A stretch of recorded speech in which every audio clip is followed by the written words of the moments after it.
see the resemblance, just makeup kind of helps. A little bit.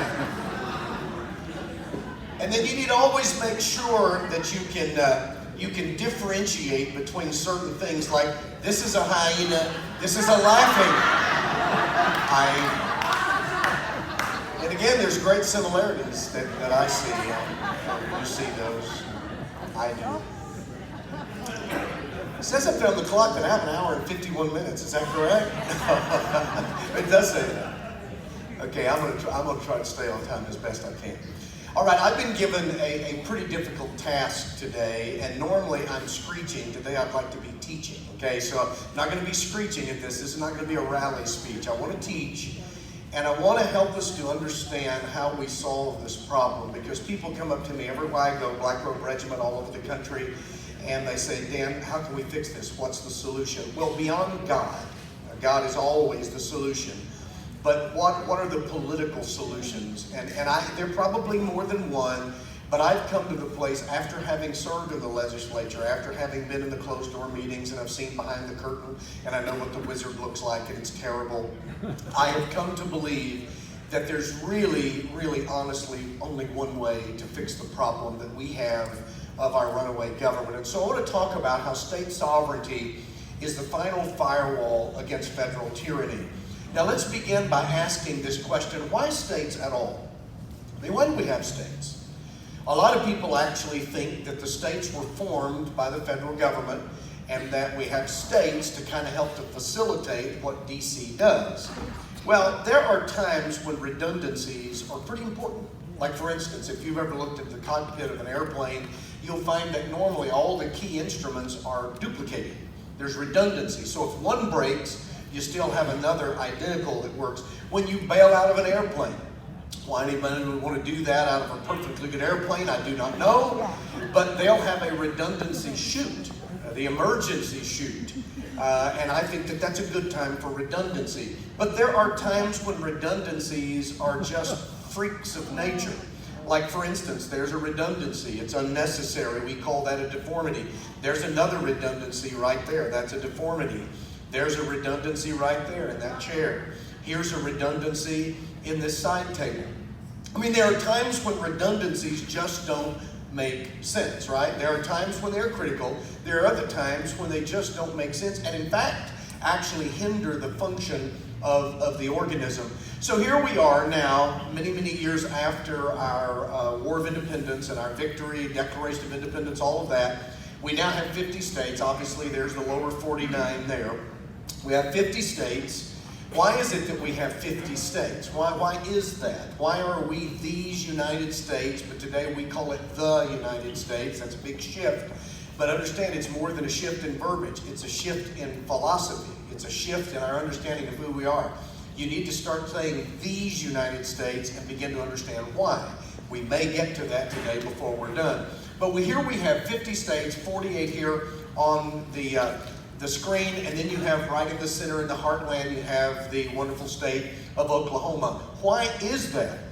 Why do these states have all of these things, like we have our own capitals? Well, why is that? Because we have a capital in DC. Why do we need a capital in Oklahoma City? Why do they need a capital in Little Rock? Why do you need capitals in Idaho and all that? You got one in DC. In this wonderful collage of states, we have things like official borders. Why is that? Why do we need official borders? Why aren't these just regions? Why aren't these districts? I argued on the House floor that if we're going to continue doing the things the way we do them, we ought to become the federal district of Oklahoma. We're not acting like a state. But here you have these states with these official borders.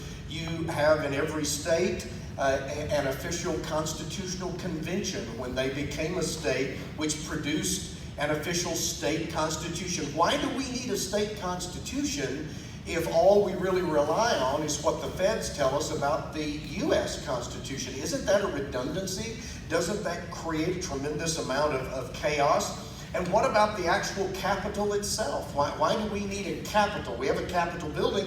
Why do we need a Capitol building if we have one in D.C.? Why do we need an official legislature? Don't we have Congress? I mean, here's the House of Representatives.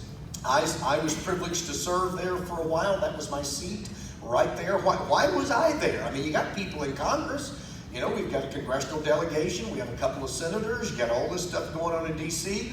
We have a state court system. We have a state Supreme Court. Why do we need them? We've got, a federal Supreme Court. Then we have a state chief executive. We call a governor. We have a lieutenant governor. Right now it's Governor Stitt. Why do we have all of that? Why did the federal government create all of these redundancies? It's because the federal government didn't create any of these. In fact, it was these that created the federal government. You see, originally all of this was started by 13 separate colonies that were all originally founded by particular denominations of Christians. Every one of them. You can go through all 13 and every one was founded by a Christian denomination. Every one of them had a state church. They're the ones that created the federal government. Those original 13 colonies became the original 13 first states.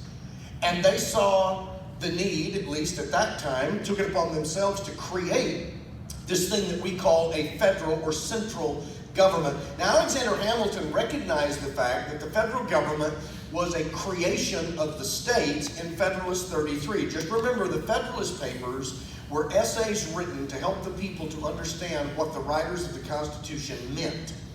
It's to help them to understand, because the Constitution actually wasn't doing that well. And had Patrick Henry been as successful as he tried to be in Virginia, we would probably have a different Constitution, because he almost stopped the ratification of what we call the U.S. Constitution. That's how controversial it was. And so Hamilton admitted in Federalist 33 that actually the states created the federal government, and there's the phrase, he says, whose creature it is. He's talking about the federal government. He says the federal government should overpass the just bounds of its authority and make a tyrannical use of its powers. The people whose creature it is must appeal to the standard they have formed, and thus he goes on and talks about how you remedy this problem. So the people in the states had created the federal government, not the other way around. And you may have known that, but it's important that you recognize that. In fact, that was even stated initially in the Constitution when it was written. You all have read this many times. We the people, there it is. Big, we the people of the United States, in order to do what? Well, if you blow that section up, in order to form a more perfect what? Union. Notice it doesn't say nation. The framers and founders never envisioned a monolithic country of federal districts that we now refer to as states, all operating under one centralized lawgiver, and everybody snaps to it.